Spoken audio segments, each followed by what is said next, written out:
Miss Hema, प्रेमाची व्याख्या सांगू शकाल तुम्ही?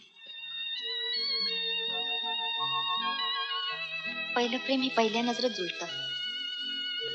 डोळ्याने डोळे फिरले की नजर खाली सुटते. हा, आणि पॅन घसरून टाकते. माझी प्रेमाची हीच व्याख्या आहे. प्रेम हे सांगून येत नाही. ते फ्लू सारखं नसतं. ते कसं होतंय सांगता येत नाही.